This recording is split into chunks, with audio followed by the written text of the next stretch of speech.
My name is Josh. I'm a 21-year-old video editor from Victoria, and I work with Empress Avenue Media. Fragile Seeds was my first feature film edit. During production, I was there doing DIT, which basically means whenever we were done a scene, I would get handed all of the memory cards and I'd plug them into my laptop, organizing all the footage on the hard drives, importing it into our editing software, Premiere. While I was doing that, I was also serving as scripty and of course taking notes as well of what camera angles were working, technical issues, you know, the slate, right? The clapper.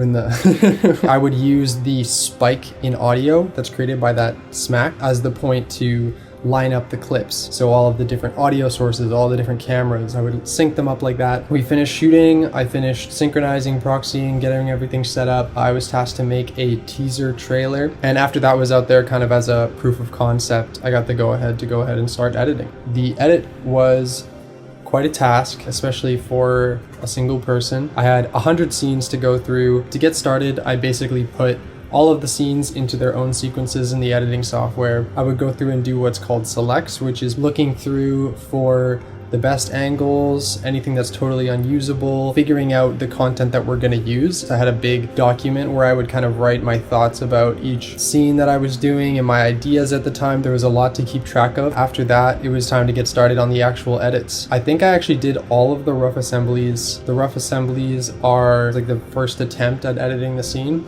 No music, really rough sound, really loose edits, kind of just laying out everything with kind of roughly the best camera angle for each line of dialogue. Getting it to a point where we were ready to call it a locked cut. And basically what it means when you lock a cut is the timing of all of the shots and visuals is not going to change. It stays exactly the same. So we lock the cut, we begin the final stages. Joseph and I split up the VFX work. A lot of the stuff that I did was like rubbing out the shadow of the boom operator's microphone on the walls behind the actors, license plates, branded things that we couldn't have appearing, adding content to the phone screens of actors because they were all blank when we were actually on set and it all had to be added after the fact. And then Joseph kind of handled a bit of the more creative visual effects, like adding mist to scenes and like interesting camera movements and that sort of thing. While the VFX were going on, I was also doing the color work, which is a huge task in itself, working in DaVinci Resolve, which is basically the industry standard software for doing color work. And we were working with vlog footage, which is a type of footage where it's a much wider range of color and exposure. After color was done, Adrian was over working on the score. He did all the music.